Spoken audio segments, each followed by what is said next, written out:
I got to hear where you think this is going. I think the consequences of disobedience have to seem better than the consequences of obedience. And that means that people need to feel that their livelihood are absolutely forfeit. That's what happened in Soviet Union. That's what happened in Maoist revolution. That's what happened in Cambodia. I mean, this is a worldwide global takeover of communist digital. It's a fusion between the communist methodology of China and the digital elite with the financial markets, because all the hedge funds guys are dependent on the Chinese model of centralized location, because that's how they've been funny money in it since the 70s when they exported under Kissinger's plan to open up China and bring them into the democratic West. But instead of that, they've gotten bed with centralized government through digital tyranny and implementing that control mechanism. So America is losing a war it doesn't know it's in. Yeah. Where, at what point, I mean, we've now seen, walkouts at hospitals and fire departments.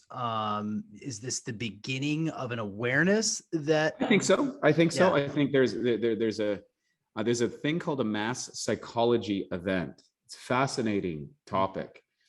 And so 30% of the population is completely hypnotized with the narrative. 40% go along with it. They're kind of unsure, so they just go with the most dominant one. And then 30% can see it. And the 30% that see it have to speak up against it everywhere they go in order to shatter the belief. And once the belief shattered, now that took, 60, 70 years in the Soviet Union.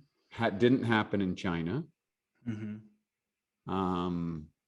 Nazi Germany flipped a little quicker because they were faced with absolute annihilation of the country. Otherwise, they were invaded by two technically opposing forces who were aligned. That's what it took for them. Right. So basically, the allies between essentially the United States and the Soviet Union were on a race for the intellectual elite and their components. And most of NASA was ex-Nazi supporters. Yeah. And the same over for the Sputnik program in the Soviet Union and God knows what else. Disney, EU. All that stuff. Yeah. And so, and people don't read history now, right? They don't remember what happened last week. Yeah. So we have a very low resolution population who are frankly addicted to dopamine hits from a phone and are incapable of acting from a position of what is what. They have no historical perspective of what they're advocating for, particularly the youth. They're addicted to their phones. They have a very low prospect of financial success and are upset about it. And there's a good reason for that. And that's largely because of what happened in the 70s. And now the chickens have come home to roost.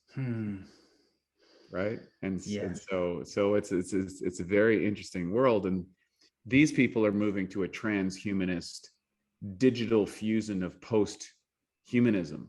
They're looking post-Homo sapien. So,